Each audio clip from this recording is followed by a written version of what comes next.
Hello friends, मैं अजीत सिंह राठौर माँ Durga academy में आप लोगों का स्वागत करता हूँ।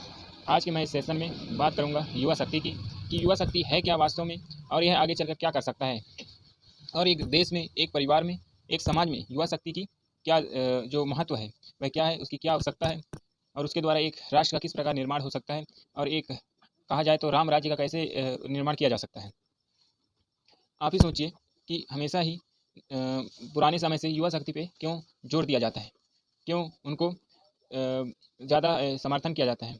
क्योंकि युवा शक्ति एक ऐसी शक्ति है जिसका अगर सदुपयोग किया जाए तो वह हर एक कार्य जो असंभव प्रतीत होता है या असंभव लगता है उसको बड़ी ही आसानी से कर सकता है। आज उसके उदाहरण जिनको भारत में नहीं विश्व में पूछा जाता है, विश्व में जिसकी सम्मान किया जाता है, विश्व में जिसका नाम है, वह है स्वामी विवेकानंद। वो कोई भगवान के यहाँ से नहीं आए थे, यह उनका भी जन्म हमारे जैसे ही प्राणी के रूप में हुआ था। लेकिन उन्होंने जिस प्रकार एक ब्रह्मचार्य का पालन किया, जिस प्रकार उन्होंने अपने अंदर की इंद्रियों को नियंत्रण में करके युवा शक्ति का जो परिचय दिया, वह वाकई तारीफ है। और उसी के बदौलत आज हम भारत देश के संपूर्ण प्रतिनिधि युवा शक्ति के रूप में स्वामी विवेकानंद करते थे। उनकी महत्व इतनी अधिक है कि मैं इस वीडियो में क्या कई वीडियो बनाऊं, फिर भी वह कहना मुमकिन नहीं है। फिर भी मैं कुछ उनके बारे में बताता हूँ। कहा जाता है कि स्वामी विवेकानंद एक बार विदेश गए थे, और वहाँ पास वह जहाँ रहते थे, जहाँ वो रहते थे वहाँ सभी जो उनके नेबर्स थे, पड़ोसी थे, वह सब फॉरेन के थे, मतलब विदेशी रहते थे। तब जब वह बुक रखे थे तो क्योंकि विवेकानंद को बुक पढ़ने का बहुत शौकीन था, वह जिसको एक बार पढ़ लेते थे तो एक बार पढ़ने के बाद भी वर्ड टू वर्ड याद रखा करते थे। इतनी स्मरण शक्ति उनकी तीक्ष्ण थी। तो आप समझ सकते हैं कि उनके उनमें कैसे ताकत रही होगी। तो जब स्वामी विवेकानंद हर बुक को लाइन बाय लाइन रखे थे तो सबसे नीचे हमारी जो भागवत गीता था। तो उसी समय उनके कुछ नेबर्स आए होंगे या फिर आए बताया जाता है, तो उन्होंने कहा कि स्वामी जी आप आखिर में मान ही गए कि सबसे ऊपर हमारा जो बाइबल है, ये जो बाकी कुरान है, ये सब है, और आपके सबसे नीचे है, मतलब आपके सबसे पीछे। तो स्वामी विवेकानंद जी उनका जवाब देते हुए कहते हैं कि आपने ठीक ही कहा, लेकिन आप एक बात समझ नहीं पाए। और उन्होंने बुक जो गीता है उसको तुरंत निकाली, और जितने भी कुरान बाइबल जितने भी धर्म के बुक थे वह सब नीचे गिर गए। तो उसी को स्वामी विवेकानंद जी कहते हैं कि देखो, जरूर अभी तुम्हारा जो कुरान बाइबल है वो है, लेकिन बेस क्या है? गीता है। तो कभी भी सिचुएशन को अपने ऊपर हावी ना होने दें, समझ और सबूत के साथ उत्तर दें। इससे आप अच्छे से अपने आत्मनिर्णय, अपनी इंद्रियों को कंट्रोल कर पाएंगे। स्वामी विवेकानंद को बोला जाता है कि वह जिस समय लोग इंग्लिश बोल नहीं पाते थे उस समय वह विदेशों में जाकर इंग्लिश में स्पीच दिया करते थे। स्वामी विवेकानंद कहते हैं कि वो भारत के ऐसे प्रतिनिधि थे जिनको भारत में नहीं बल्कि विदेशों में भी पूजा जाता है। स्वामी विवेकानंद कभी भी फॉरेन वस्त्रों को धारण नहीं किए, वह हमेशा ही भारत के वस्त्रों को पहनते थे और विदेशों में उसका प्रचार करते थे।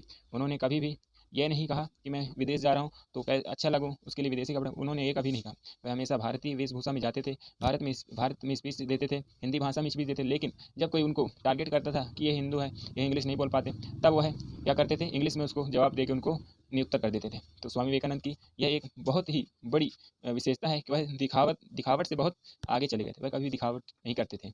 युवा शक्ति को हमेशा ही राष्ट्र का निर्माता कहा जाता है, भविष्य का निर्माता कहा जाता है। क्योंकि आज जो बच्चे हैं वही कल पढ़ेंगे लिखेंगे, कोई डॉक्टर बनेगा, कोई प्रधानमंत्री बनेगा, कोई राष्ट्रपति बनेगा, कोई इंजीनियर बनेगा। मतलब जो आज छोटा है, आज जो बीज के रूप में है, वही कल जाके पेड़ बनेगा। इस प्रकार भारत या फिर किसी भी राष्ट्र का निर्माता कौन है? युवा ही है।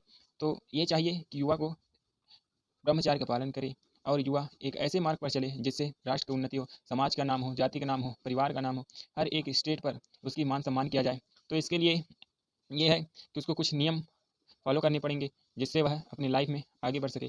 तो युवा शक्ति के जो कंट्रोल एकाग्र करने की, जो शक्ति को एकाग्र करने का जो कहा जाए नियम है, उसके बारे में मैं आगे एक वीडियो बना के उसके बारे में संक्षिप्त विवरण दूंगा कि आप किस प्रकार अपनी शक्तियों को, अपनी इंद्रियों को नियंत्रण कर सकते हैं, और उसके नियंत्रण करने के बाद उसकी शक्तियों किस प्रकार अपने विकास में, अपनी समृद्धि में, अपने विकासशीलता बढ़ाने में, अपनी बुद्धि बढ़ाने में उसका उपयोग कर सकते हैं। लेकिन आपको मैं एक बात ज़रूर बताऊंगा कि आप अपने जीवन में कुछ भी करें या ना करें, आप अपने जीवन में डेली रूटीन का जरूर पालन करें। और वो कैसा डेली रूटीन हो वह भी मैं अगले वीडियो में बताऊंगा, क्योंकि एक ही वीडियो में सब कुछ बताना पॉसिबल नहीं होता है। तो मैं अगले वीडियो उसके लिए बनाऊंगा कि आप किस प्रकार डेली रूटीन बनाएं और उस डेली रूटीन का उपयोग आप कैसे अपने भविष्य को पाने में कर सकते हैं।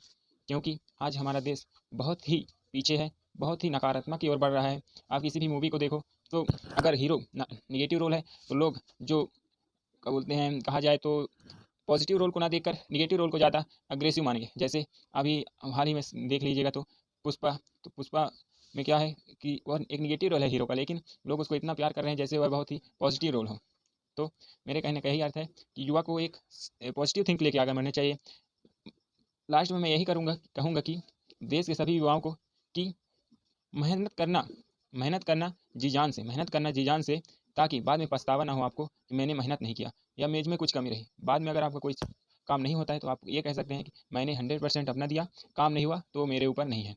इसीलिए कहा जाता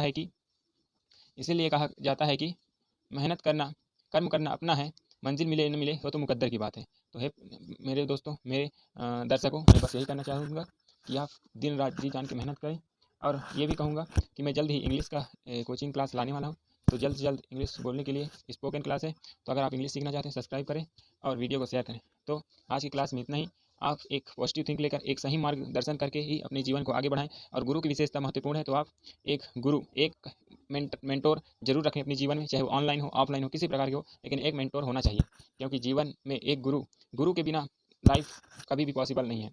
और अगर आप चाहें तो आप किसी ऐसे इंसान को गुरु बनाएं जिसमें आप अपने आने वाले भविष्य के कुछ ऐसे गुणों को देखते हो जिससे आपकी उन्नति हो सके। जैसे भगवान श्री राम से हम ऐसे ऐसे अनंत चीज़ें सीख सकते हैं जिससे हम अपने जीवन में विकास कर सकते हैं। तो ऐसे ही इंसान को बनाएं, ऐसे ही भगवान को बनाएं अपना गुरु, जो आपको उद्धार कर सकें। तो युवा शक्ति के इस एपिसोड में बस इतना ही। हम आगे और जिन बातों का मैंने वर्णन करने को बोला है उसका करूँगा। तो धन्यवाद दोस्तों, थैंक यू, जय हिंद, जय भारत। अब विदा दीजिए, थैंक यू।